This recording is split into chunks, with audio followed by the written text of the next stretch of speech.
appreciate it if you would stop Rob Taylor from blathering on and on.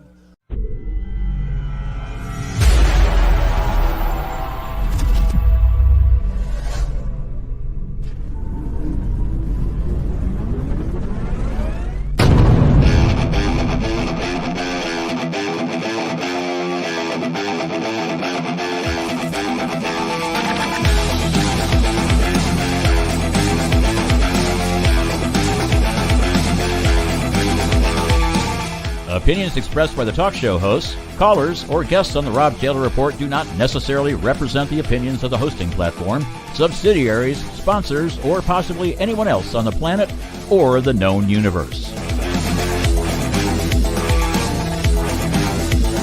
From the tinfoil and lead-line broadcast bunker on the beautiful south coast of Oregon, it's the Rob Taylor Report. So strap yourself in. Your political therapy session is about to begin. Ladies and gentlemen, here he is, the nearly famous Rob Taylor. Thank you, Scotty. Hello, Oregon. Hello, America. West Coast, East Coast, and beyond. Pull up to the couches. Get comfortable in your dining room or your living room or wherever you're going to be watching this. Maybe you're in your den. Do they still have dens today?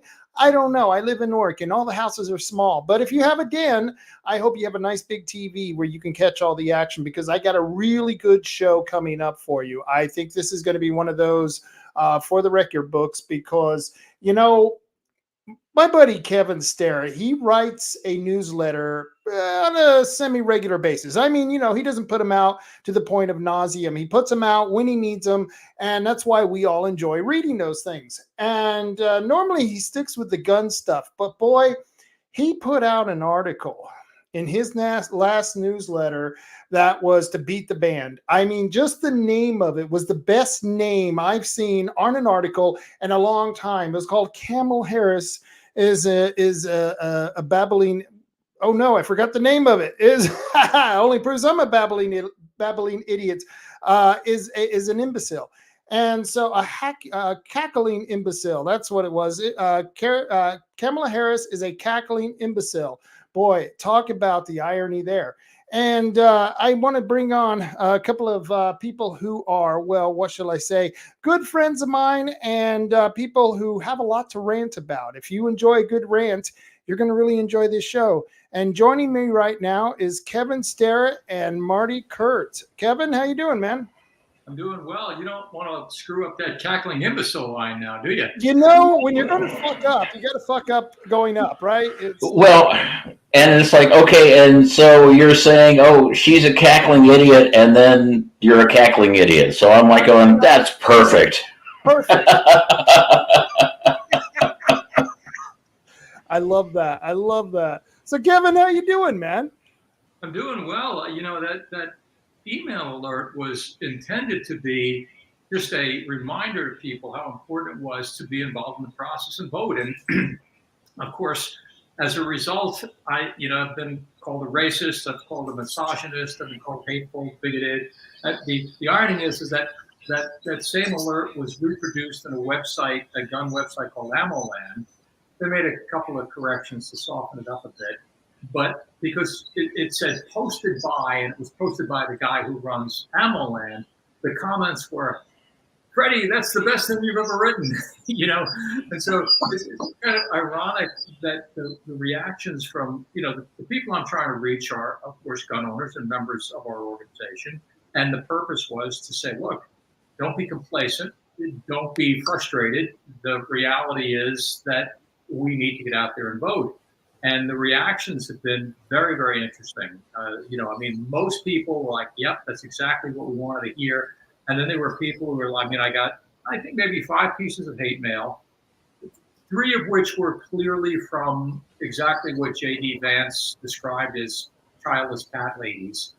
And the others were meow. People who were like, we're really great supporters of yours, but, and with one exception, of course, they weren't supporters. You know, the right, people who told, I was been a supporter until you wrote this, and that was hateful and bigoted, and now I'm never going to send you another dime. I'm like, well, you never sent us a dime before. So I had exactly one guy who was actually a supporter who took issue with it, and it was kind of it was interesting because he was very polite and respectful, but he actually was taking the position, and this kind of unnerves me, that Trump is a convicted felon and a convicted rapist, and a hateful, terrible guy, and of course, so many people I know are convicted felons. Michael Strickland is a convicted felon, and even the cops who arrested him said, "You did nothing wrong." Being a felon in this country is pretty damn. But there are gun owners in Oregon who actually, there's one of which who's actually supported our organization, who believe everything that CNN tells them, and and that's just horrible. It's horrible because, well, first off, Trump is not a convicted felon, and no, he's not a rapist because he didn't lose the rape trial. He lost the trial where he said bad things about E. Jean Carroll, and that's where they charged him with $300 million. It's like, oh, well, she's going to get all this money because you said something bad about her, about the fact that she accused you of rape and then was proven not to have accused you of rape. And then the felony convictions of doing accounting errors for, campaign violation accounting errors. It's like, well, none of those were actually accounting errors. It was just a bad court. And so he's not a convicted felon, and he's not actually convicted until they impose a sentence. So they've had the court trial, and they came up with their kangaroo court conviction. But until he's actually charged, or until he's actually given a sentence, the trial is not done. But look, he was charged with, I think, 34 different complex economic, financial felonies, in a state where the people in charge of the state campaigned and ran on the platform of, we're going to get Donald Trump somehow. We're going to get Trump. Yeah, it's like, oh yeah, there is no collusion at all there. Okay, we're good with that. The judge is involved in this, and then the jury deliberates on 34 charges for about 5 minutes. Wow, that's pretty astonishing. And yet there are people who claim to be supportive of our issues who are treating this as though it was actually a legitimate trial, which is absurd. It was like when Strickland got it took 2 seconds to say you're guilty of everything after you've been ambushed by witnesses that weren't supposed to be there. So none of that means anything. But look, this is all coming. My organization and me personally have never been apologists for Donald Trump. There have been things that Trump has done that we think are absolutely outrageous. And in fact, Oregon Firearms was a party to a lawsuit against him over the bump stock issue. So I don't feel like I'm in a position to have to be defending him. What my point is that Kamala Harris is clearly, the title was she's a cackling imbecile. And that is what she is. She is a cackling imbecile. And it's terrifying to think that she's been engineered into this position, as has happened so many times before. And what's perfectly obvious is that the whole game is rigged. The whole way the Democrats handle things is rigged. And even if you are a staunch Democrat supporter, you ought to be horrified that you had nothing to say about who your candidate is going to be.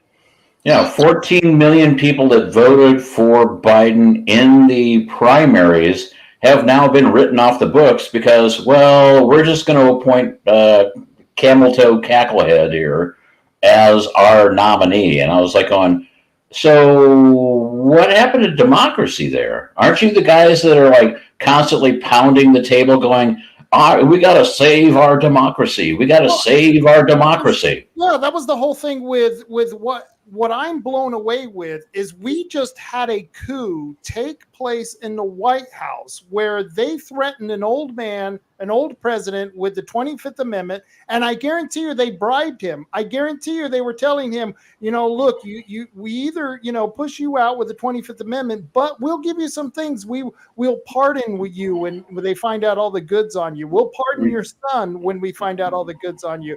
But Kevin, where are you on this? Carrot Starrett. Yeah, come on, Carrot. Carrot Starrett. Tell us how it's done. Well, I mean, are you asking me, do I believe that that's what happened, that there was in fact a threat? That yes, of course. I mean, there's no other explanation for it. I mean, let's face it. I'm a big fan of Occam's razor. Sometimes the most obvious answer is what happened, and this is something that obviously none of us can prove that is exactly step by step what took place. But I obviously need Occam's razor because look at my beard here. But yeah, okay. Somebody told him it's time for you to go, and some deal was made. Obviously, Harris was told, we're installing you in this position, and you will do what we tell you to do. Now, no doubt they have plenty of things on her to control her, just like they control Biden. Kamala Harris is not going to run the country. It's interesting because what we've seen happen lately is kind of a confluence of two very interesting things. First of all, we've got unseen forces, and I get accused all the time to mention conspiracy theorists and all this, but I think more and more people are understanding that the people who claim to be the leaders of this country are not in charge. No. They're public figureheads, yeah. They are. They've pushed a couple of different things that now are coming back to bite them. So, for example, Cheadle, who was the head of the Secret Service, was a quota hire. I'm sorry, period, end of story. She was a quota hire. Unprepared, and in no way she should be there. She was a quota hire because she got hired because she's a woman. Now, when this assassination attempt took place, it was a failure. So now what's happened is the deep state, who's ever behind this stuff, has had the confluence of the DEI hires that they got, which was their policy, screwing up and not being able to complete the jobs that they're given. So it kind of really bit them. And I think it's going to be interesting to see as this continues. Harris is, I called her a quota hire in that article, in that email alert, and there were people horrified because that's racist. No, it's not racist. She got picked because she has the right genitals and she is not white. That is why she got picked. And she is so inept and so bumbling and so stupid that she is going to do a lot of things that the deep state probably didn't have in mind. And she's going to go off the rails quite a bit. This is a terrifying turn of events that this person is serious potential to be the president of the United States. Oh, and the most horrifying aspect of this whole thing is that she was horrible as a prosecutor in Alameda County. She was horrible as a prosecutor. As a matter of fact, she couldn't even pass her bar exam until Willie Brown got involved. And then in California, she was a prosecutor in Alameda County. And then for some reason, she got appointed as the DA for San Francisco. And all of the charges that were going against Willie Brown in San Francisco magically disappeared. Remember that? Yeah, that totally disappeared. But and Kevin made this point in his article that she literally built her career on her back. It was, what can I tell you? It was a ladder to the top, but she was a horizontal at the time. Well, I was thinking it was more of a knee pad kind of thing, but yeah, okay, sure, whatever. One of the criticisms I've gotten, and actually from people who are friendly and who are very supportive, that you can't criticize a woman's history. You can't criticize that aspect. The fact that she got where she got because she was having sex with Willie Brown, you're not allowed to bring that up. And the reason I was warned about this was because this supposedly is going to turn off the suburban women vote. Now, I think that's very misguided for a couple of reasons, because the fact is, I know a lot of suburban women, and the suburban women I know are really conservative. They're all gun owners. They despise the left, and they wouldn't be the least bit turned off by saying that. And to suggest that all suburban women are the same somehow is just misguided. But the other thing is to believe that somehow the fact that I made these comments, or the fact that anybody has made these comments, is suddenly going to drive people who are seriously considering voting for the Trump ticket away. It's the same thing. These attacks on J.D. Vance because of the comment he made about childless cat women, right? Now, yeah, and now everybody's calling J.D. Vance weird, and I'm like, and Pete Buttigieg or Buttigieg or whatever, breastfeeding his adopted child on a plastic breast is not weird. Well, okay. And Pete was the first guy that said, "Oh, J.D. Vance is weird," and I'm like, you really have no room to talk on this one, bub. Look, my belief is that people who make a career out of looking to find things to be offended by will always find them. And as far as those comments, J.D. Vance was exactly right. And it wasn't an attack on people who don't have children, and it wasn't an attack on cat owners. It was, we know exactly the kind of person he's talking about. You know, older women with a certain haircut who are bitter leftists who, if they do have husbands, are completely whipped, and they're harridan and horrible people who have no life.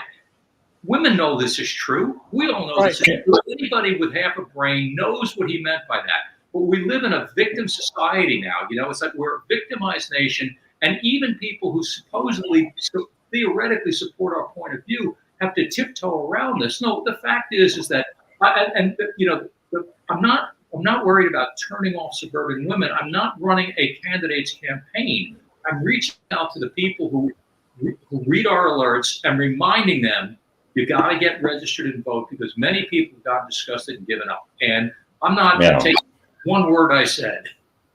Oh, and here's the big problem. We have a lot of people. I mean, in Coos County, for instance, we have a lot of people that are registered as NAVs. As a matter of fact, for the longest time, I used to be an NPP, no party preference. And I was like, I don't want anything to do with these parties because it's basically the two sides of the same corrupt coin. Let's just get over this whole idea of the politicians. The politicians are only there to solve problems that they have created. And it's like, so how am I supposed to vote for these folks? And, and so we started these grassroots efforts, and we're like going, look out for these dirt bags and these douchewads and whatever. I mean, come on. And it's like, go ahead, Rob. Sorry. So Kevin, I'm off on a tangent here. Yeah. By the way, I'm Kevin, off into the weeds. Yeah, I know. I'm sorry. We highly encourage drinking on Friday nights. I should have told you that before you came on, or maybe I should have told you that before you came on to enjoy the show. But we one of the things that I found interesting in your article when you were talking about that, and just what you said now about how people told you that you were going to get flack for bringing up a woman's past, because we don't bring up a woman's checkered past, which is BS, because we have no problem bringing up Trump's past. I mean, heck, he just had a porn star testify against him. I mean, if that ain't bringing up someone's past, I don't know what is. And so my question to you is, don't you think there is a factor of women out there that won't vote for Kamala because, and I'm not sure how to put this in a polite way, it's that bitch factor. You know what I mean? They don't like her. They don't like women of power like her, even Democrat women. And I think they're going to just not like her just because of what she did do. And that may even, to me, sway or balance out the women who are going to support her and get mad at people like you who are bringing up her past. What is your idea on that? Well, first of all, I'm not interested in bringing up a woman's past for no particular reason. The fact is, she did and who she did it with is her business. But the fact is, she is trying to become the president of the United States, and we have a right to ask why she got where she got. Does she have qualifications? Does she have a background? Has she accomplished anything? And the answer is, she accomplished having sex with Willie Brown. That is a reasonable thing to bring up. Whoever Donald Trump had sex with or didn't have sex with had nothing to do with what he did or did not accomplish. Where she got by who she was sleeping with. And that is a reasonable thing to bring up. I just don't think there's any way around that. And you know, women are not going to like her. It's not a matter of being a bitch. It's a matter of the woman is an idiot. I mean, she's incapable of finishing a sentence. She giggles through everything. Anyone who's seen any of those hilarious and very true loops of her talking about the passage of time or any of the other idiotic things she said about not being burdened, I mean, she is a certified card-carrying moron. And it's not her color, and it's not her gender, and it's not who she slept with. It's the fact that she has no business being there. She got to be vice president because Biden said, I'm going to pick a black woman, and he wound up with a woman who isn't really even truly black, who has zero qualifications to be there. And that is what I think people, even Democrats, and of course now she's got this massive Democrat, backing because Democrats do what they're told. But I think the people who find her offensive, it is because when she opens her mouth, you just want to commit suicide. She is the stupidest human being I've ever been faced with. And that, I think, is what turns people off. Well, and here's the thing. I mean, 92% of her staff, ever since she became vice president, have quit. I'm like going, if I was running a company, and I've run many companies, my hair sucks ass. Sorry, Patriot Tea, but you're absolutely correct. But 92% of her staff have quit when she's been vice president because they say she is just vicious, evil. I mean, it's like, and she just berates everybody. I mean, a lot of the people in her staff have quit because they just, they get very upset. They're browbeaten to the fact of where they're just crying and they go away. And I'm like going, I mean, if I was running a company, and I've run many companies, and I had 92% of my staff quit, I'd be like, oh, well, maybe it's me. Maybe I'm the problem here. But no, in her case, it's like, well, they're giving her cover. And by the way, she's not black. Her mother is from India. Her father is from Jamaica.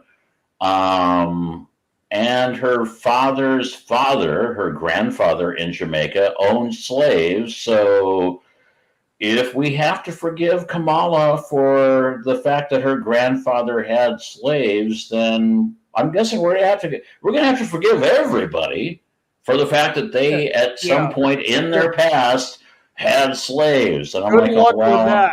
Good luck with that. Yeah, well, I'm sure that's going to go over well. So, yeah. So Kevin, anyway. But kind of getting back to what we originally started talking about is that there was an actual coup in the White House, and we even just passed over it.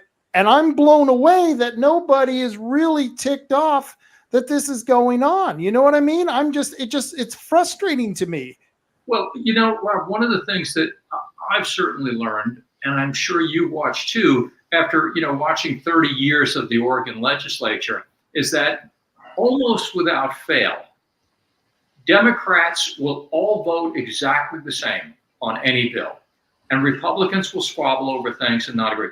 The Democrats, it's remarkable, and this is historically something anyone can go look at. A bill comes out, the Democrats march in lockstep, they do what they're told. And apparently Democrat voters are willing to do that too. They did not pick her. She was overwhelmingly trounced when she ran for president. Nobody liked her. Now they've been told that she is the anointed one. And instead of rising up and saying, well, wait a minute, we would like to get to pick amongst other candidates who possibly maybe are more qualified, all of a sudden 10 gazillion delegates belong to her. And that's the way it is, period. And there's nothing more that will be said about it. That to me that's pretty indicting and very unnerving. The way Democrats behave is just like whatever they're told to do, they do. And in this case, it's so obvious. That's exactly what it was. It was a coup. It came down from on high. The power structures, whoever actually pulled these strings, a lot of people think it's Obama. I don't know. I think there were people who were behind Obama. Whoever it is made the decision, and the people who voted in primaries and who will vote in the next, when there's a Democratic convention, have nothing to say about it. However it goes, whether she's picked or not, they will have nothing to say about it. And you would think that would upset them, but apparently it does not. You would think so, but no, they seem to just be more than happy to march in lockstep. I mean, it wasn't more than 3 months ago when everybody was saying Kamala Harris is a drag on the ticket. We got to get rid of her. Wanted to replace her. Yeah, we've got to get rid of this gal. I mean, it's like we got to find a new vice president. So when Biden runs in 2024, we're going to have like the the best presidential ticket ever. And it's like, well, now all of a sudden Biden's falling over, and Kamala's installed, and it's like, okay, well, same circus, but new. Here's the new clown for today. Okay. She supports law enforcement. She's going to close down the border. She is someone who has a stellar record of political past, and all of that is BS. And the Democrats are buying this, and it's almost like I don't know if you've ever saw Star Trek where there was this alien called the Borg, just immediately assimilated, and there was no individuality. They were all hooked up to the machine. This should scare the crap out of people that they're willing to go this far because they've accepted the coup, they've accepted the change of her history, and now we're supposed to all, that's right. That's what really happened. And if you criticize her past or done what Kevin has done, wrote an article which exposes this stuff, well, You're the bad guy. You're the horrible guy who's exposing the I'm the bad guy? The man behind the curtain. Yeah. Yeah. So no, and here's and let me throw this idea out here for you guys. And I've worked with Rob for a long time, and Kevin, I haven't met you before, but I really like what you're talking about.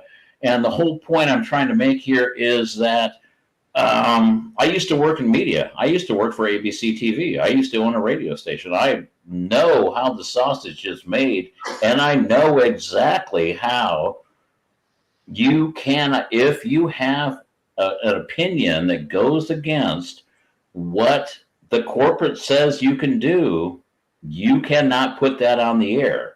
And the whole point is that, well, all of the media is bought into this whole thing. And so they were told, okay, now we got to crank up the whole Kamala is actually competent.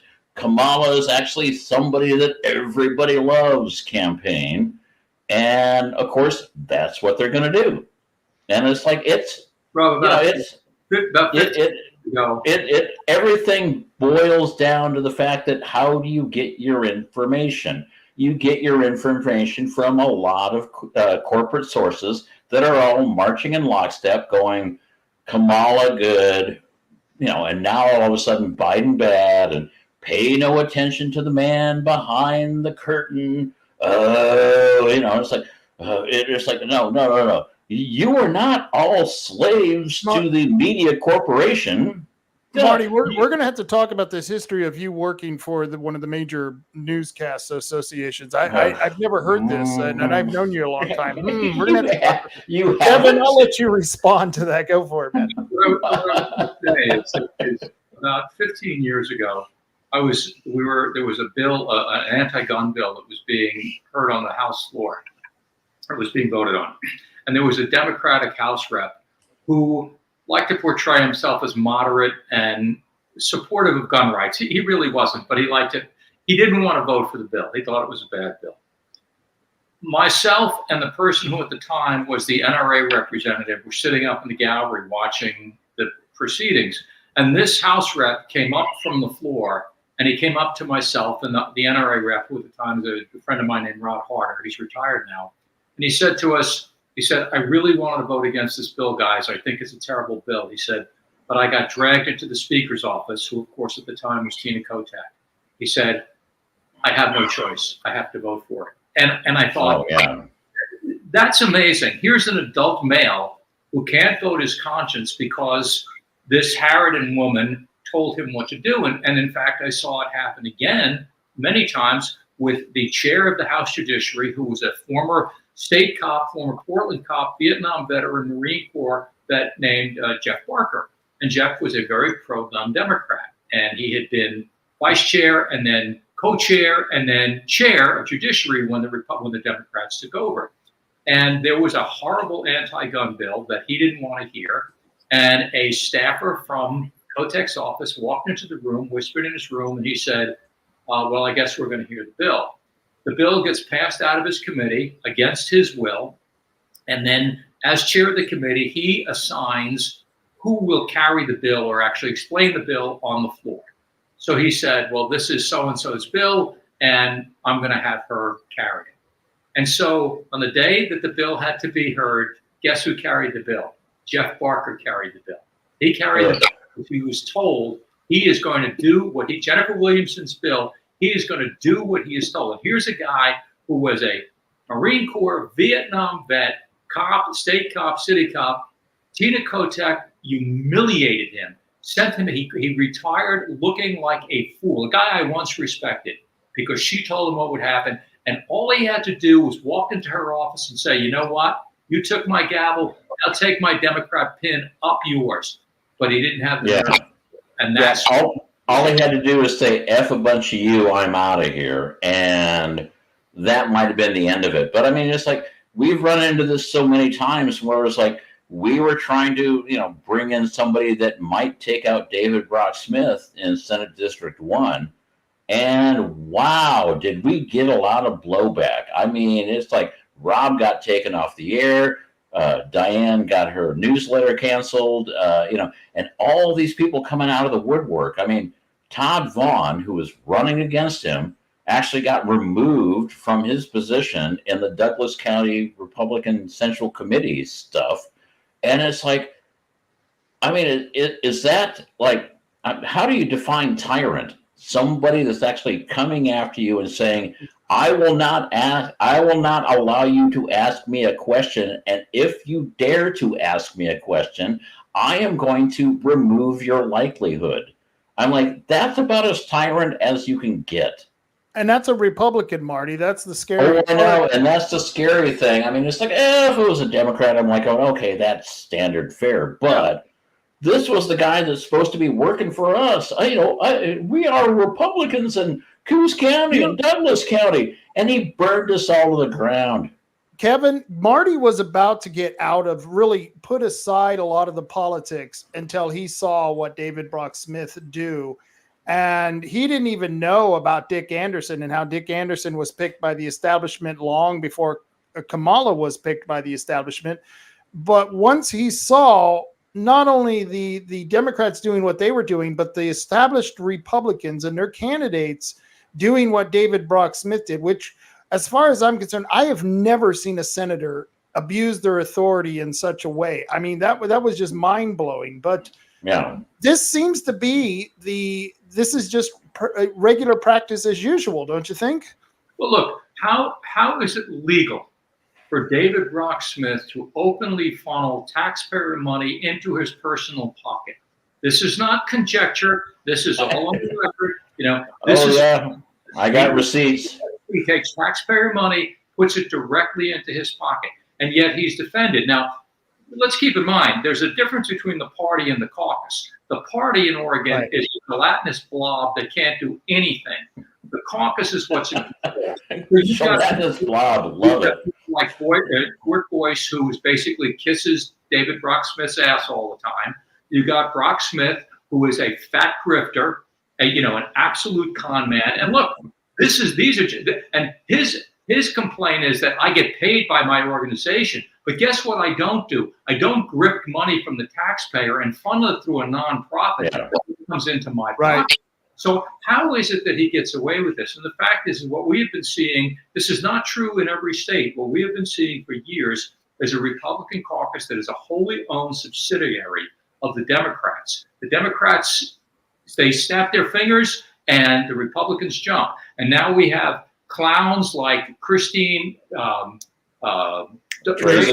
who is back saying, well, I'm going to introduce this bill and I'm going to introduce that bill, with the assumption that the voters are so stupid that they don't understand that anything she introduces that actually goes anywhere will have been written by the Democrats, and anything she introduces that wasn't written by the Democrats isn't going anywhere.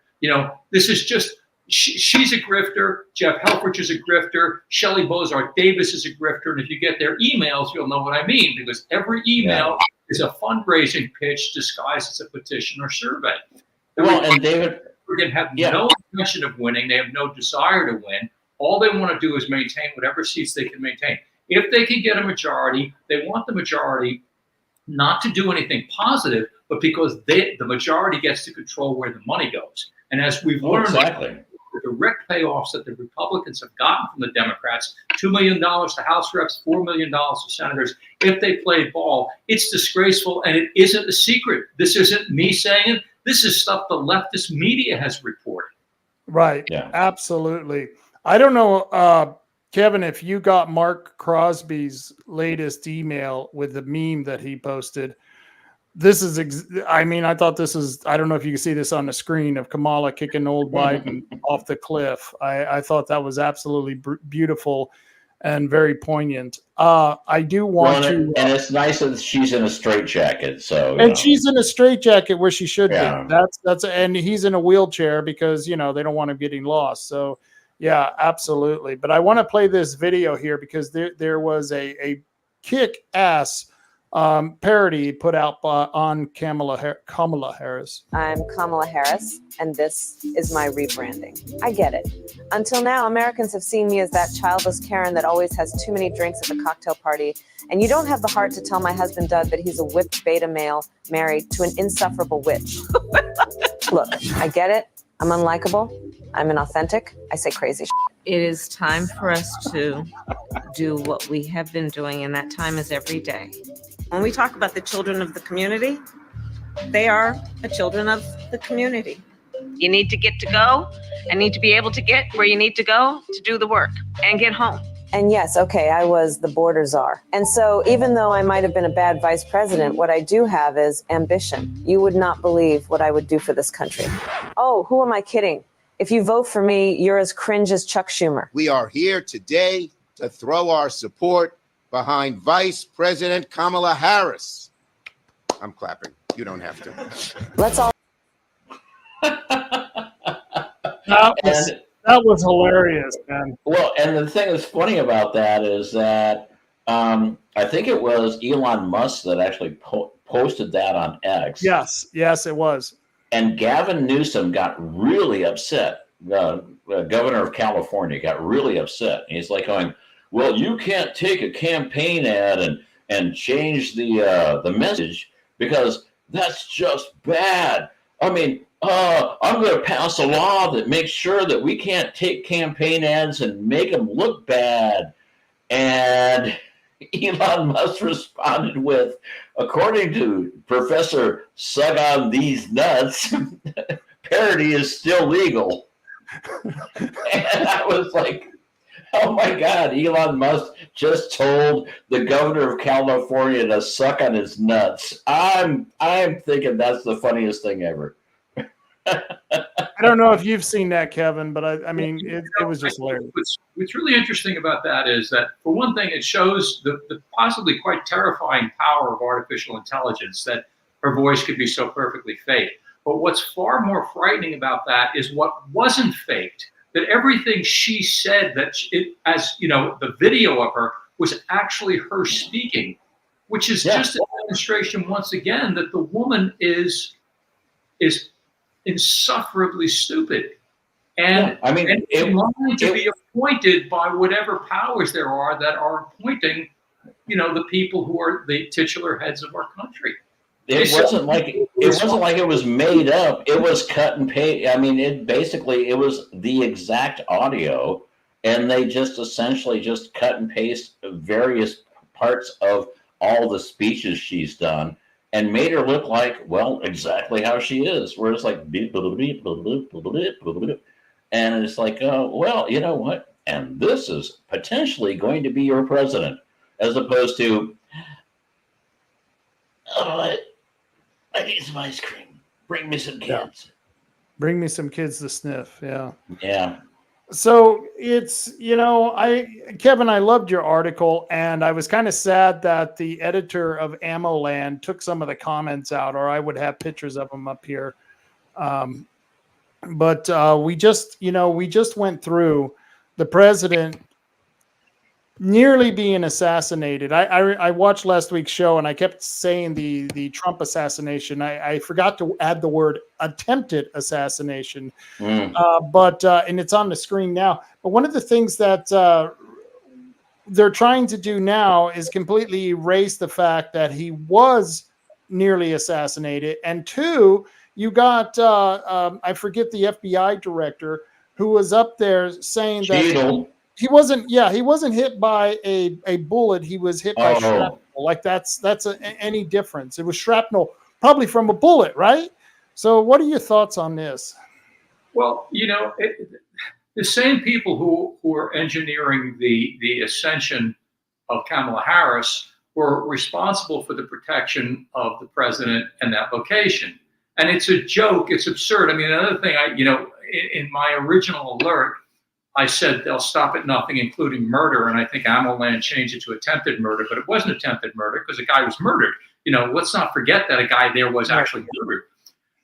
It is inconceivable. This is another thing. One of the other criticisms I got from the five people, well, the cat ladies didn't bring this up, but the people who were supposedly rational were suggesting that it's ridiculous to think that the failures of that event were anything more than just, mistakes that people made.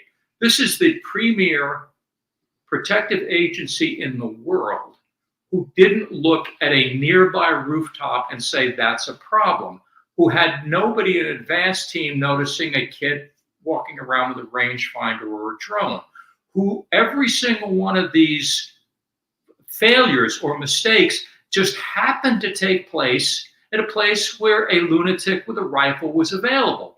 It's simply not believable. And for people to suggest that, it's a conspiracy theory, nothing, all of those things had to align.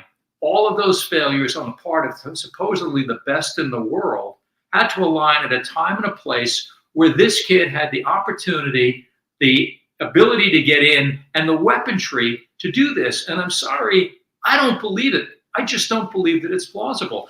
I mean, every single part of this, I understand that you've got cops with different frequencies. So you got local cops, you got state cops. But the understanding is on any one of those, a Boy Scout troop wouldn't have made this mistake. A Girl Scout, the Cub Scouts wouldn't have made this mistake.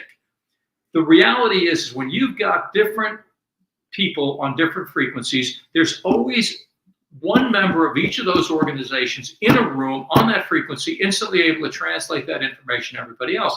And if it wasn't there, they'd be better off hiring the Oakland Hells Angels would have done a better job than these people. Right.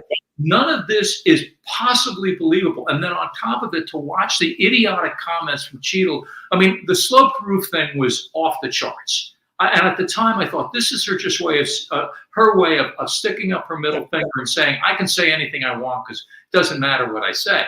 But what I really noticed on top of that was here she is in charge of an agency whose job is to keep people from being dead.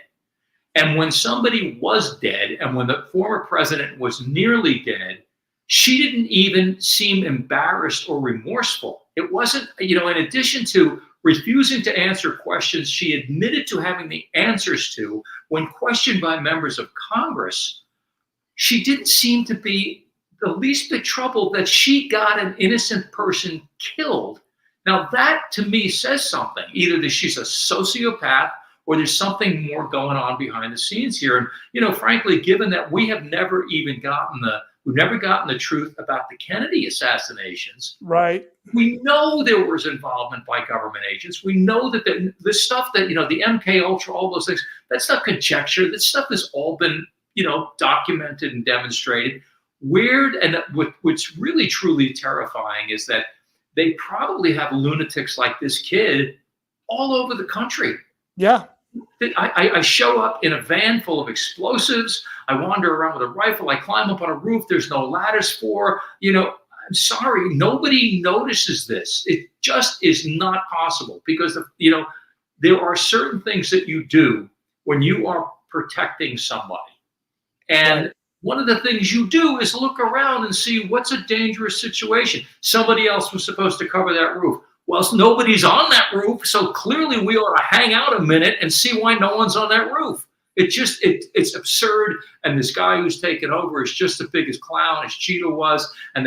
But don't worry about it because it's being investigated by the FBI after they get done with Catholics and mothers at school boards and Trump supporters. The Republic is pretty much gone now. And the agencies that we once relied on to protect us are so corrupted and so weaponized. It is absolutely terrifying. Probably the scariest thing that ever happened to RFK was when he got told he was going to be protected by the Secret Service. Yeah, no kidding. Yeah, it didn't help his dad or his uncle too much, right? One of the things that really blew my mind, and you just nailed it, is how there is no possible way that they were able to stand there next to President Trump, because we know they were there because they came on stage immediately. There is no possible way that I can see that they missed the guy on the roof. And I want to play this congressional footage that played in front of Congress here. And it shows the video of the roof. And this was filmed by the gentleman who got shot. Is the point of view where the counter sniper team locally was posted. The gold arrow indicates where the shooter fired from. Why was the assailant not seen? When we were told that building was going to be covered. The acting head of U.S. Secret Service testifying before Congress, you saw it happen yesterday, where he appeared to throw local snipers under the bus for not. So there you go. There's them themselves who are.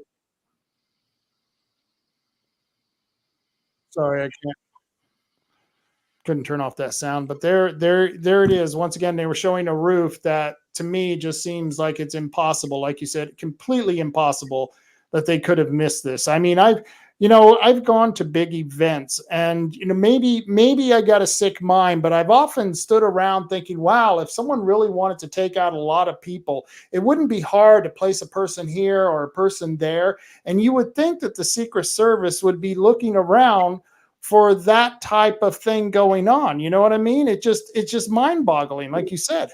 But they didn't miss him. I mean, spectators saw him, police saw him, they took pictures of him, they discussed it. And it's just years ago when Obama went to Roseburg, I drove down there and it was amazing. They had helicopter gunships. They had guys with machine guns hanging out the doors of helicopters. The security was unbelievably tight. They were capable of it. The fact is that what did we learn as recently as the January 6th, invitational party, is that these agencies are corrupt. And to believe that it's impossible that they were complicit in this is just myopic as hell. The fact is, if they actually are that inept, that is far scarier to me, because that means they're utterly useless. Right. I completely agree with you. And I completely agree, because there is, Cheadle was, the DEI hire that is running the Secret Service. And then they put her in front of Congress and she couldn't answer any questions. And then it was like, okay, well, you're going to have to talk to the FBI. And the FBI was like, you're going to have to talk to the Secret Service. And I'm like, at some point, somebody's going to have to suck it up and say, yeah, we failed horribly, because they didn't fail because they're incompetent. They failed on purpose. I mean, everything that we assign to being incompetent in this current regime is not incompetence. It's actually done on purpose. They're tanking the economy. They're bringing in all the illegal aliens. And it's like, and then what happens? Well, it's like, if by some miracle Trump actually wins the presidency in 2024, all these illegal aliens are going to have guns and they're going to start riots everywhere. And it's going to be like the Antifa and BLM people, like burning things down. I mean, well, I don't know if they're going to start that yet, Marty. I mean, they got the crazy pro-Hamas people out in the streets screaming, kill the Jews and stuff, but they don't seem to make any traction on this. I don't know now that we've gone this far into the election that they're ever going to bring out Black Lives Matter or Antifa again. But Kevin, I do have a question for you about, okay, so we got Kamala, the coup was successful, we're changing her personality, and the one fact that a lot of people on our side is missing, because they think it's great, we're going to be facing Kamala, she's going to be even easier than Biden, which I don't know, maybe not. I'd like to hear your opinion on that. Oh, but too big to rig, yeah, okay. Yeah, but the thing is that we haven't fixed the problems that were wrong in the elections that are going to go through in November. Nothing has been fixed. Well, not only has nothing been fixed, but they've been given an opportunity to spend 4 years making even more laws to make the corruption easier and hone their tactics, which is why, I think they can still rig this election, but there is something to be said for the idea of making it too big to rig. At least that's where they try. Nothing's been done except to make things worse. And in Oregon, it's considerably worse. I mean, we're now saying, you don't even need a stamp because millennials don't know how to use stamps, and we're extending the deadline. In a state like Idaho, where people go to a poll and vote, you have the results the following morning. And in Oregon, I mean, all these advances we've made because we're such a progressive state have made things worse and worse and worse. And that ultimately, chaos is not a byproduct of liberal policies. Chaos is the point. That's what this is about. It is about the complete destruction of everything. Because if you do something and it fails, and you try it again and it fails, well, that's stupid. But if you do that constantly, then it has to be purposeful. And we're seeing that now with the way they've rearranged Measure 110. No one's going to jail for 110 violations. We see it with the homeless. We see it. All we keep doing is taking taxpayer money and giving it to the left-wing nonprofits that got us in office in the first place, and around it goes. Because you know what? Not solving problems is damn profitable. Well, I mean, politicians, that's their whole point. They say, oh, we're going to solve your problems if you just give us enough money. And unfortunately, we haven't solved that problem. So you know what? Give us more money so we can solve that problem. And more most money, people, more money and more authority. Yeah, and most people are like hamsters at a feeding trough going, bloop, bloop, bloop, bloop, bloop, bloop. Yeah, I believe that. So, okay, I don't know if you guys heard this. This may be breaking news on the show, but Terry Noonkester, who had filed a petition to change back Douglas County's voting to 1 day in-person voting. This was an initiative that she brought forward, and Dan Loomis, who's the Republican county clerk, didn't deny her on any of the 3 legitimate reasons. There are 3 reasons you could deny somebody. Yeah, he denied it because he says it's unconstitutional, where he has no authority to make that decision whether it's constitutional or not. There's only 3 reasons they can deny it. And me and Kevin have been through this with the Second Amendment sanctuary ordinance. Yeah. And so she went to court. She lost in court. And so she appealed it, and she got a summary of judgment. And they basically are dropping the case, telling her that she has no merit, that the clerk, who once again is a Republican, is 100% right, and that they cannot change their county back to a paper ballot 1 day election. I don't know if you've heard about this, Kevin. I don't know if you were following that case. No, I have not heard about that. But one of the things that we have certainly learned is that the state protects itself. And it certainly does. Every one of these elements all along the way, they have a reason to protect themselves, and they're going to protect themselves. And every once in a while, we have a little victory like we had in Harney County. But ultimately, the powers that be want to protect whatever little game they're playing. And of course, the problem in Oregon is there is no opposition party. There are maybe 3 people who will be in the legislature who actually stand up for something. And the rest of them, the Republicans, cave every time because it's profitable, because they are cowards. And when you look at how far down the toilet the state has gone, where now they're saying, oh, the roads are going to collapse because we don't have enough money. The teachers union is openly in bed with the communists. All of this stuff, the state is dissolving. And the Republicans are, well, we can't do that because it isn't nice. And that's not how we behave. And we shouldn't.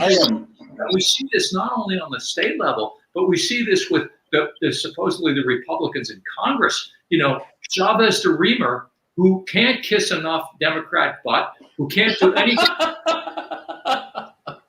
I'm in full agreement on that one.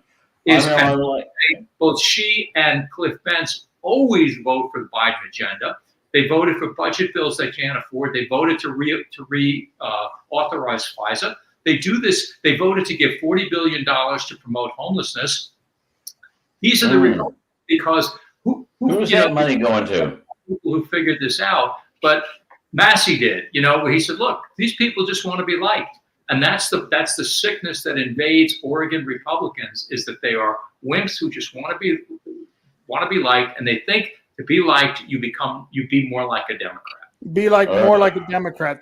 They always water them down. Samantha Frost, who's running against Dan Loomis, who's also a Republican, she just posted, and if you can see the response there at the bottom, is that it's hand counting. I was calling it a paper ballot, but it wasn't for just the paper ballot. It was for hand counting of the paper ballots. Well, I mean, one of the advisory measures I tried to get through back in May was the do you think Coos County should revert back to 1 day in person, precinct level hand counting paper ballots? And oh my gird, everybody came out of the woodwork, and they were like going after the commissioners. I mean, Rod Taylor, not to be confused with Rob Taylor, who's running the show. Rod Taylor was just gobsmacked by the fact that all the derision and the hate mail and all the stuff that he was given, just due to the fact that we were asking an advisory question. We weren't saying we were going to change the laws. We wanted to ask every one of the people in Coos County, should we revert to that? Now, everybody got up at the commissioners' meeting and said, oh, well, we can't change the law. We can't. And I said, I'm not trying to change the law. I'm asking a question. An advisory ballot measure just asks a very simple Marty, question. the funny part is that they were getting up there saying that Rod was trying to destroy the democratic process while simultaneously asking him not to allow the electorate to have a democratic vote on a question. I mean, that was just bizarre. How much election interference or voter? Right. I mean, it's like you're like going, okay, all I'm doing is asking a question. I know I can't change the law. It has to be done at the constitutional level for the state of Oregon. But I would like to ask all 50,000 people that are registered to vote in Coos County if they would like to change how the vote is done. And they came after us with like knives out. And it was like, oh my God. I mean, if this is not election interference, what is election interference? They browbeat. They were like going after the commissioners and threatening them and just giving them a hard time. And it's like, all we're trying to do is ask a question. And so, what Kevin, is wrong with asking a question of 50,000 people? Asking a question? But Kevin, one of the things that you said in your article, and I thought was great, is that you reminded people that they needed to vote, that voting was probably one of the most important things that they could do. And hopefully people don't get discouraged because of all this talk about election fraud. I mean, you're talking about it and we're talking about it. But the fact is that we still want people to vote. And, and I'm sure you still want people to vote, right? You're not telling anybody not to vote. It was in your article. Well, the whole point of the alert was to tell people to vote. And the fact is that I think it's reasonable for people to feel like their vote doesn't count, but their vote most certainly won't count if they don't vote. That we know. Exactly. Yeah. I mean, it's like, if you don't vote, you can't complain. And I'm like saying, what we need to do is make sure that all the NAVs and all the libertarians and all the other people that are in other parties are like, let's get together and make sure we get rid of these tyrants. I mean, there is nothing that says tyranny like, I won't allow you to speak about anything if you don't agree with me. And I'm like, that's not how this whole like constitutional republic thing works, does it? Absolutely. And Kevin, I don't know if you saw the tape of Kyle Rittenhouse, who came out yesterday saying he was going to write in Ron Paul and not vote for Donald Trump. And it was so bad that today he came out with the opposite, saying, I apologize. I've changed my mind. What I said was an uneducated statement. Have you seen him say that? Have you seen that statement? No, I haven't seen it. Listen, there is no bigger fan of Ron Paul than I am. I worked on his campaign. I've had dinner with the man, but he's not running for president. No. I guess the point I'm trying to make is Kyle Rittenhouse had an unfortunate experience, but that does not make him somebody whose politics I follow. So fortunately, I didn't see it, don't intend to see it. And, it just, there's so many people out there who it probably should just not be saying anything. And it bothers me when I see, established, well-known media people constantly making an example of people like the women on The View, when what we should be doing is the women on The View, and like we should run all of them out of town with tar and feathers. And I'm like going, Kevin, are you actually like? I mean, I'm sure you're a big Taylor Swift fan. Are you like going? Well, I'm going to do exactly what Taylor Swift tells me to do on the next election. Probably not. There's just some people who are just not worth paying attention to, as funny as they are. I know. I don't know what your normal schedule is. It's 9. I'm going to have to wrap this up because I've got to get to something else. But I hope I've offended enough people to have made it worth your time. Oh, absolutely. Absolutely. You offended just the right quota of people. I've got a Friday night rant quota, and you have hit that limit. So I appreciate you coming on, Kevin. This was very educational, and we'll have to get you back on again to go further, because I imagine Measure 114, you're going to have a ruling on that soon, or anything you think is going to be happening? I do want to tell you that there is some news on another issue, and that is House Bill 2005, which bans personally made firearms. I believe that we may very well be involved shortly in a lawsuit against that as well. So stay tuned. There's still some things to be worked out, but I'm hoping it'll happen. I got to ask you, did you get the $25,000 check from the Republicans to help you with that lawsuit, right? Actually, that has not arrived yet. I'm going to look for it in the mail on Monday. Wow. Thank you, Rob. I do have to go. I appreciate it. You guys take care. All right, you too. Thank you very much, Kevin. I appreciate it. All right. And wow, I removed Marty from the stage. I'm Marty, still here. That's a good thing. That's a good thing. I just wanted to show, because there were so many things that have been happening lately. I've got to show this video that was just put out. It's another meme. And let's see if I can get this on here, because I just thought it was see if I can put my hat on here. I have a new hat. Well, does your hat have 3 corners? I don't know. I don't know if you've seen this video. This is hilarious. I'm going to start this here in a second.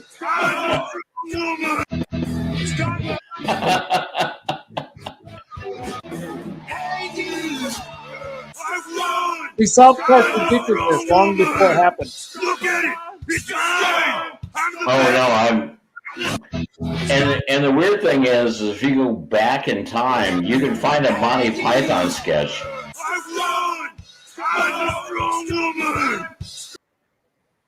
So if you go back far enough in time, you can find a Monty Python sketch where it was like, and here's the champion of boxing going up against a little girl. It was like, boop, boop, boop, boop, boop, boop, boop.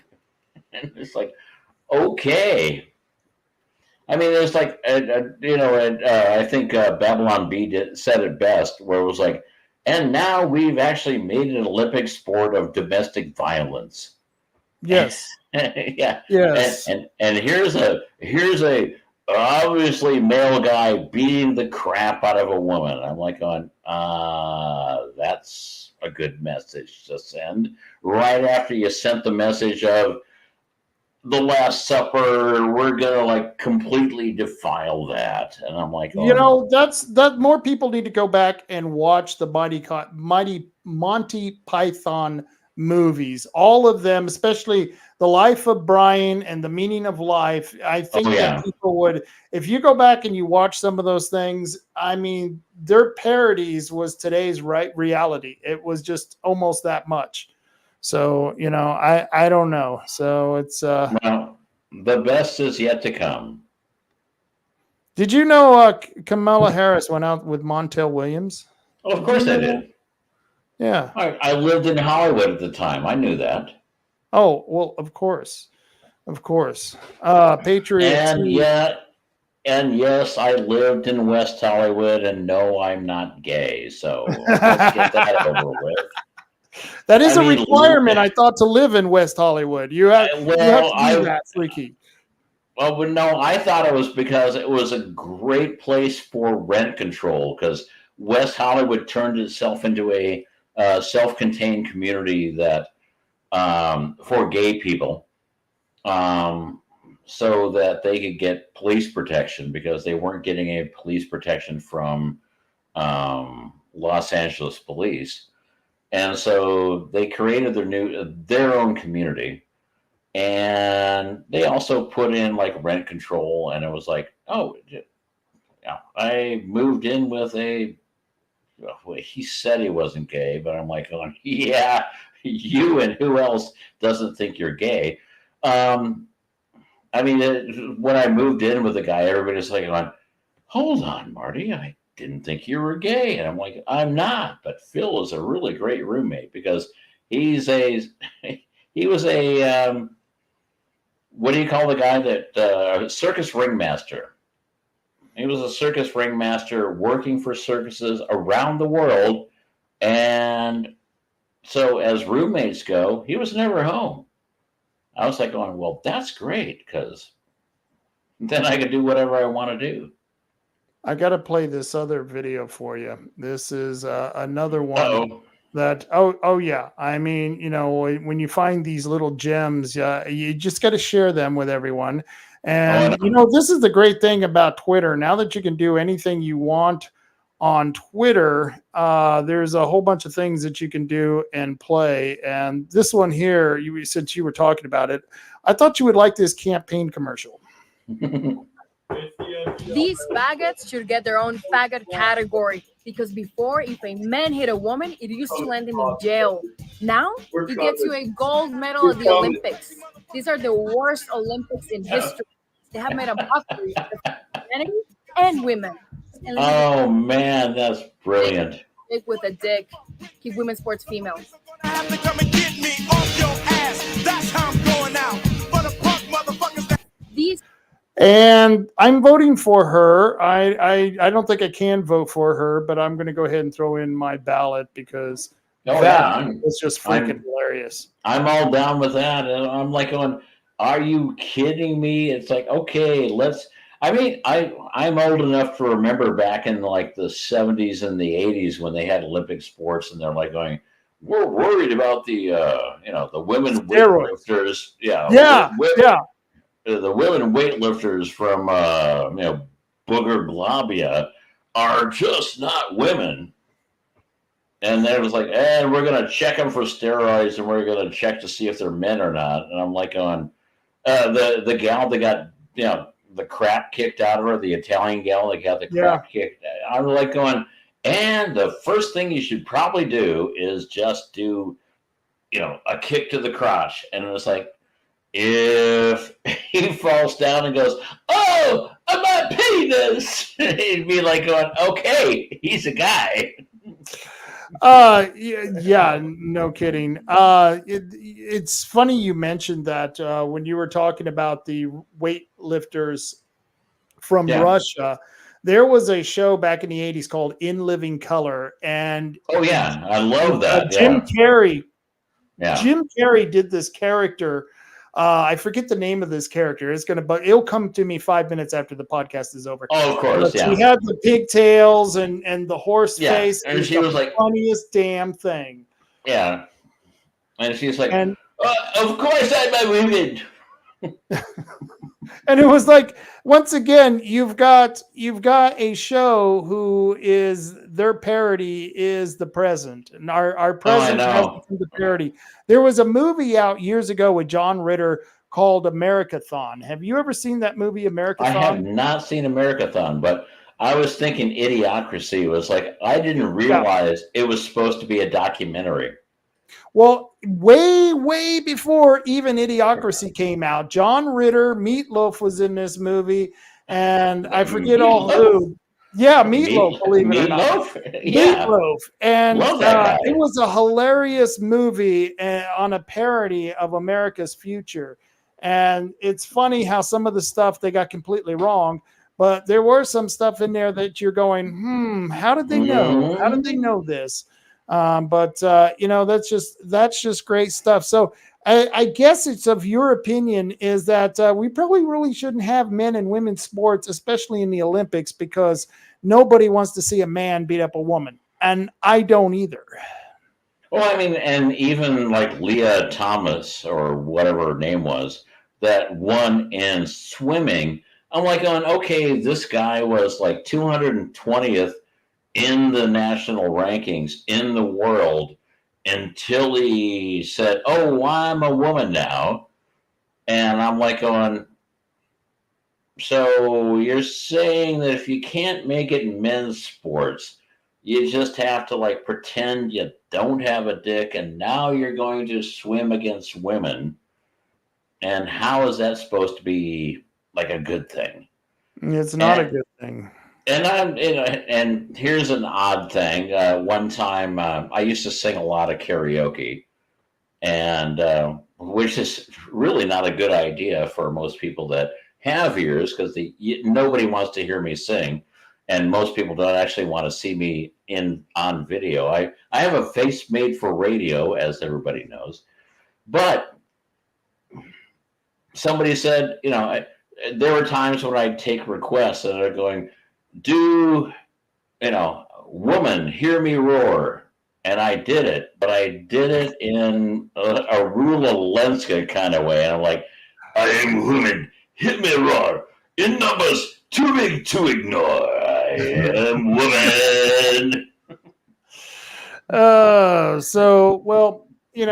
That was an interesting show. My granddaughter's here, and so I think I'm going to head out. But I want to thank you for joining me. This was quite interesting. I don't think people realize that on Friday we get a little bit more lit up than we normally do for the serious, more Monday. I should have gave warning to Kevin that we do a little bit of drinking on the Friday night show. So and I'm probably gonna have to pay for that. You just showed that. I don't know how the sponsorship works. Yeah, they're not my sponsors, but I don't know. Rolling Rock gives me like 13 cents every time I show that can, which means I'm almost paying for the deposit. Okay, right. So I'm good. I don't know. I was going to say a Rolling Rock. That might be the cost of a beer, right? A 13-cent beer. Yeah, I know. It's like, pretty cheap beers. I look at them as my next door neighbor says, they're lawnmower beers, which means you can drink beers and still mow your lawn without cutting your foot off. And I'm like going, well, that's always a good thing. I don't want to mow my lawn and cut my foot off. So Patriot T made a good point here before I get you out of here. He says, can you imagine what those men are going to say to their grandkids when they're 70 and say, I won the women's gold medal in the Olympics? Because I can see that conversation, because when they grow up, because these are young guys in their early 20s, but when they grow up and they realize how stupid they were, you're going to have to tell your grandkid, yeah, I was in the 24 Olympics. I beat up some chick to get this medal. Yeah. I was a cheap whore in West Hollywood pretending I was a woman, and now you should pay attention to me. I was like, it's like, can you imagine? It's like, what kind of legacy would that be? Oh, well, first off, if they're truly transgender and they can't have, if they're truly women and, I'm assuming they can't have children because, well, they don't have a uterus or a womb. And it's like, well, how are they going to have grandchildren? Well, they'll find some young lady who's a fool and marry them. They'll move on. They'll untuck it. There's a point when they untuck it, and they will reveal, the black swan or the white swan, however, or they the magic dong or whatever, or the magic dong or whatever they're revealing. And that should be interesting enough. The fact that these people will move on at some point in time, because I think most people, they come to their senses at least 30s, 40s, 50s, whenever they get a mortgage. So, and oddly enough, I never thought, if I won by cheating, I never thought it was a win. And I can't think of a time when I won by cheating. There was, and I've told you before, I used to run stock market matching systems, and I was like going, if I had no morals or ethics, I could have made billions of dollars, because I knew who was going to trade what stock at what time for what money. And I could have just set up an offshore account and wow, I could do front running and make billions. But now I'm living on the south coast of Oregon and going, well, I'm doing election integrity work. and I'm hanging out at the Rob Taylor Report. Yeah, there you go. I'm so very important. Oh, I can't believe I screwed up the intro to this show. Boy, I wish it wasn't live at this point. I'd go back and I would change that out. And because you were talking about, it's not a real victory if you don't win honestly. And that's why I like doing it live, because there is no retakes. This is it. This is all you're going to get. So I want to thank you for joining me. We'll get you back on next time. Okay. Sounds great. It's always fun hanging out with you, and we're still fighting the good fight, and more often than not, it's very frustrating, but it's nice hanging out with you and all the rest of the people that are hanging out with us, and all the people that worked with us on the Todd Vaughn campaign. And it's just it's great to know that you and I aren't the only people in this equation. Thank goodness. Thank goodness. And that's what keeps me going, is all the good people I get to meet and work with. Thanks, Marty. You take care. Will do. All right. And that was Marty. What an interesting show. I should have gave Kevin a little bit more warning about the drinking that goes on during the Friday night show. And we get a little prepped for it, maybe a little too prepped for it, but that's all right. That's what makes it entertaining. And I do want to recommend that you go to OregonFirearms.org and check out the latest article. Kamala Harris is a cackling imbecile. And that was the name of the article. I know I screwed it up, which was just made me look just like a complete idiot. But that's what live TV is all about. If you can't screw it up here, who can you screw it up for? Because you guys are my friends. You're the viewers, and you must tune in for some reason. And if it wasn't for watching me screw up, then I really don't know why you're here, other than maybe to get educated on what's going on. And that's why I have all these great guests on the show. I've got a really cool guest coming on Monday, she's going to be talking about the Libertarian Party is getting, they're getting attacked by the Republicans who are saying that their candidates are able to run in the election. And I think that's a bunch of BS. So I've got a guest on who's a Libertarian candidate, and she's going to be talking about the election, about what the Republicans are doing. But are you surprised? Are you surprised? It doesn't matter anymore whether they're Democrats or Republicans.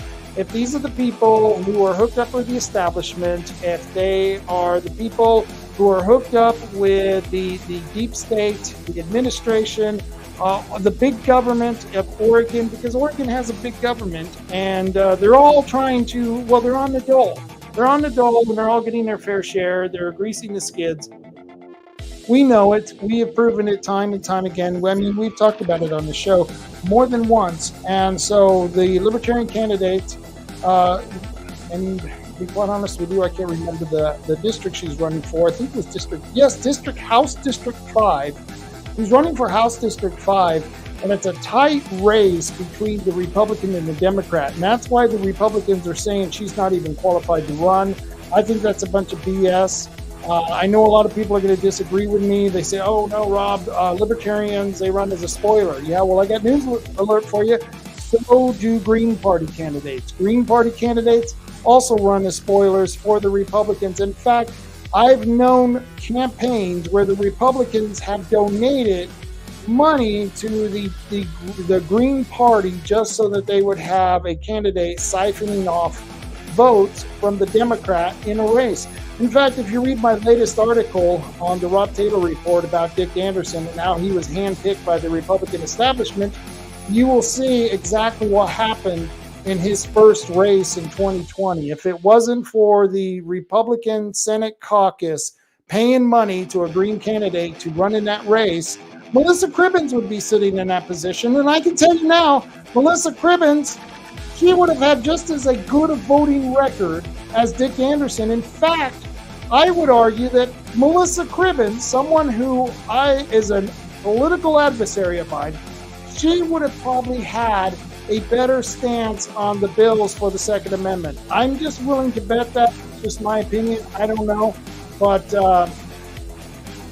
I think that this idea that we need to elect Republicans because they are Republicans is a very bad idea. We're not the Democrats.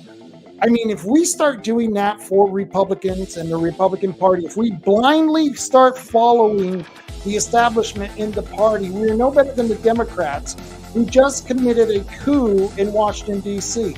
That's right. All of the Democrats and all of the people who are leftists are supporting Kamala Harris, who just with several other people in the White House committed a coup against the current president, got him out of the race, even though he won the primary. President Biden won the primary, not Kamala. And now a woman who has not been voted into that position is going to be running for president of the United States. And that should be really upsetting a lot of you because we don't work that way in America. And when we start working that way in America, we're no longer America. We no longer represent the republic, the constitutional republic that our founders created. And so you really have an illegitimate candidate, a candidate for president who was put in position by a coup that was performed by the establishment, probably Barack Obama and the people behind Barack Obama. I agree with Kevin.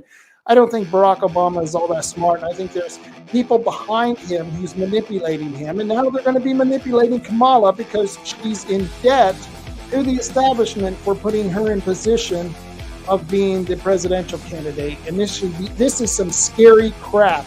That alone should drive everyone to go vote for Donald Trump.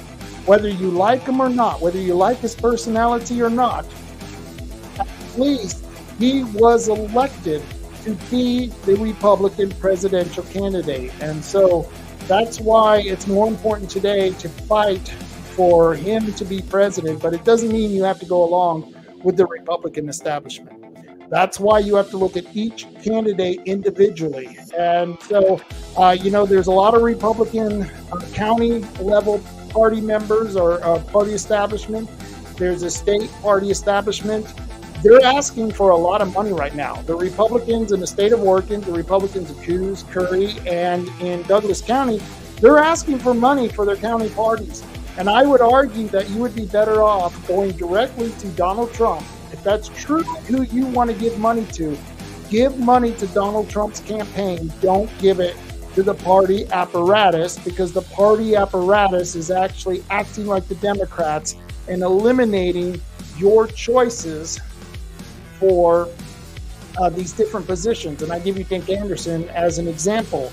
Nobody ran against Dick Anderson after he was handpicked by the establishment. Nobody ran against him in the Republican primary this year. And part of that reason is because people are afraid to run against the incumbent in these parties, because the establishment comes out and ruins your reputation. That's what they did to Todd Vaughn when he ran against David Brock Smith. That's exactly what they tried to do to Noah Robinson down in his district when he had Christine Goodwin, who lied about her residency.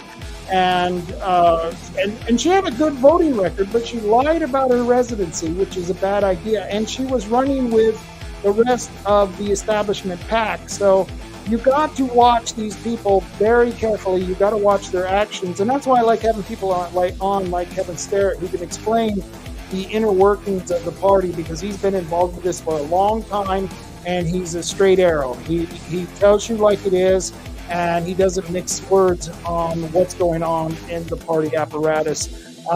Let's see. I do have to mention that I've got some really credible sponsors for my show. And before I mention that, this coming up Tuesday at 9:30, we've got a very important commissioners meeting. And this is in Coos County, the Coos County Commissioners meeting. This is happening at 201. It's in the Owens building. The address is skipping my mind here. But it's the Owens building in Coquille, the regular commissioners meeting on Tuesday, August 6th. They're going to decide whether or not to put a ballot advisory question on the ballot, asking the voters of Coos County if they want these wind turbines or not. This is a very, very important question, and it would behoove you, I love that word, behoove you, if you would get out to the commissioners meeting at 9 o'clock and show support for the commissioners putting this advisory question on. And once again, but I got the address, 201 North Adams Street. This is the Owens building, 201 North Adams Street, Coquille, Oregon, 9 o'clock Tuesday, August 6th. Ask the commissioners to put that advisory question on the ballot. And I know some of you are going, well, Rob, why would you want to take the risk of putting that question on the ballot when there is a chance that people might vote against it? And I'm going to tell you why. Because most of us believe, including the commissioners, that the majority of the people, or at least the majority of the voters of Coos County, are opposed to the wind turbine project. So if we put advisory question on the ballot, and we get a 70% turnout in the general election, which you get between 65 and 70% turnout, and you get between 65 and 70% of the people who vote in the general election to vote against this advisory question, you can use that as a cudgel against the Bureau of Ocean Energy Management and the state government, the governor, who wants this project to come through. And so this is happening in Curry County. Curry County is going to put this advisory question on the ballot. And this Tuesday, the commissioners are going to vote whether to put that advisory question on the ballot for us voters in Coos County. And that's why I need you people to show up. If there was any time for you to show up for a commissioners meeting, and I know it sucks because they meet during the day on a Tuesday when most people who are, the producers of this country are at work, well, you need to get out there. Take a little bit of time off of work. If you've got a little bit of time, take a little bit of time off of work. Get down to the commissioners meeting. The doors open at 9. The meeting starts at 9:30, and they'll probably take a vote about an hour in. And this is something that could affect that wind turbine project. It doesn't mean that if we vote no on it, it's not going to happen. I mean, I'm not giving you any of that kind of guarantee, but I can tell you this. When the commissioners back in 2012 asked the voters if they wanted the Bandon Marsh expansion, 72, count that, 72% of the voters voted against the Bandon Marsh expansion. And within a month, the U.S. Fish and Wildlife Service decided that they were going to cancel that project. So what does that tell you? We beat one of the biggest agencies in the Department of Interior, the U.S. Fish and Wildlife Service, and we stopped the largest wetland expansion plan on the entire West Coast. We defeated that here in Coos County. Give yourselves a pat on the back, Coos County. So that's why this wind turbine project, the question on this wind turbine project is so important. We think that we can get the majority of the voters to vote against that project. And this is happening, once again, 9 o'clock at the Owen Building, 201 North Adams Street in Coquille, Oregon. Please show up, be respectful, but be firm.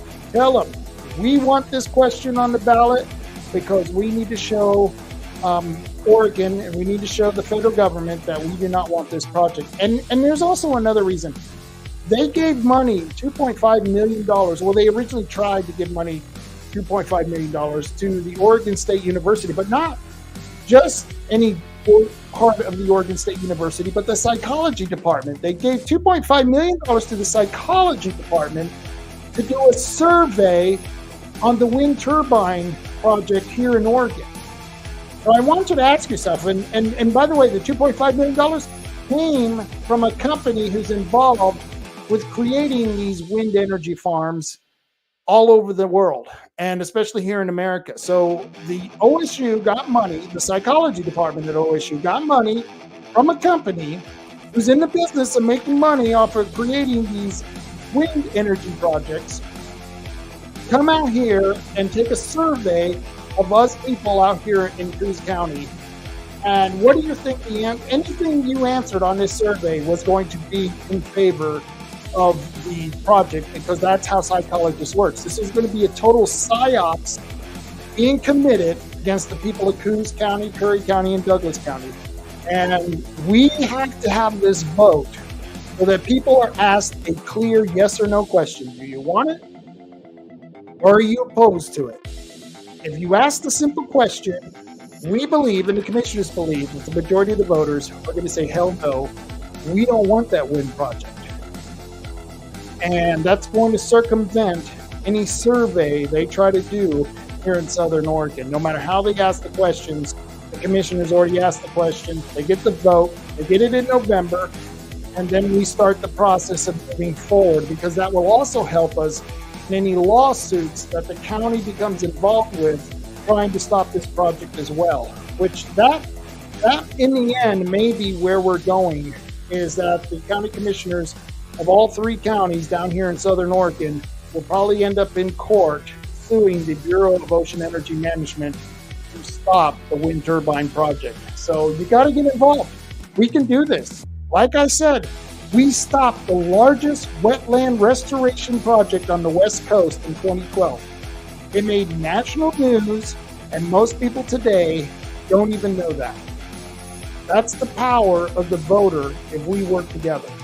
And that's what we can do if people show up to that meeting on Tuesday. I'm sorry, I'm continuing to harp on that, but I think that's the most important thing that people can do right now, because, well, you know, if not, we're going to have problems in this county. We're going to lose our fishing industry.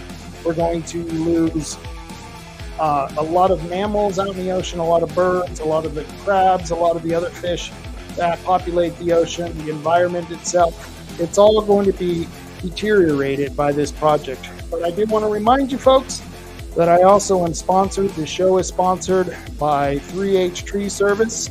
3H Tree Service is ran by Matt Holman and his family. You can contact them at 541-294-1800. If you need to remove those trees, they can remove those trees with surgical precision. I tell you, surgical precision. And of course, go see Tim at Tom and Gigs if you have any of those automobiles needs. And you're in Coos Bay and your car needs to get fixed, Tim from Tom and Gigs is the man you need to see. Tom and Gigs is over there at 135 South Shoneman Street in Coos Bay, Oregon. That's the Empire neighborhood. It's behind the car wash. I highly recommend it. They can take care of all your automotive needs. If you got some herbal choices needs, you need some herbals, well, we got some choices for you. And herbal choices, they are your one-stop cannabis shop, I would say. Yes, the one-stop cannabis shop. And there are 5 of them in the area. There's one south of Bandon. There's one in Coos Bay on 101. One in North Bend on 101. One in Charleston and one in Reedsport. I highly recommend that if you are someone who has those herbal choices that you want to make, go make them at Herbal Choices.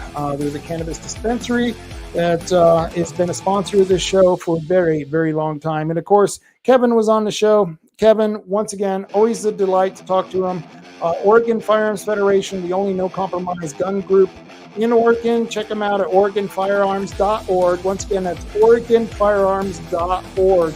And even though they're not my sponsors, I like to remind people that there is a Bandon Gun Club. If you want to come out and get a little more precision with your pistol or your shotgun, go to the Bandon Club range, and you can do just that. You can practice and hone in your skills. If you want to find out more, go to BandonGunClub.org. Or if you want to go hone in your rifle, there's the Tioga Sports Park run by Tioga Sports Park Association.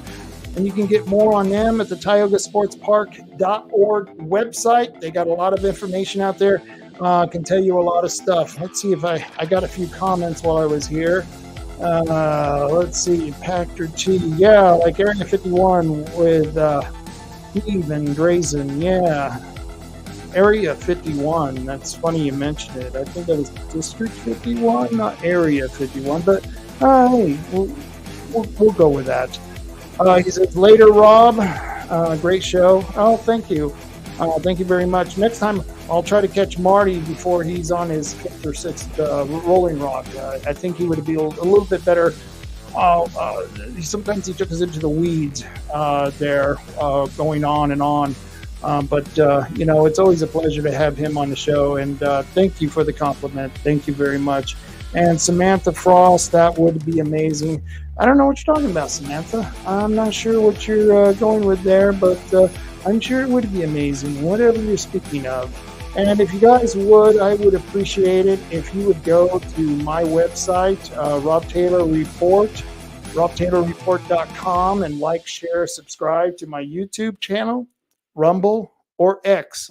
And you can go to either of those, Rumble, X, YouTube, at Rob Taylor Report. That's right.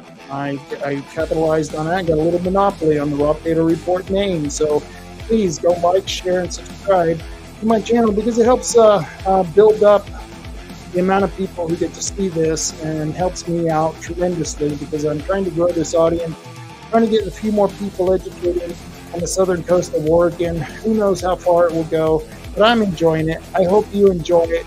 And like I said, we are going to have another interesting guest on Monday. And on Friday, this is cool.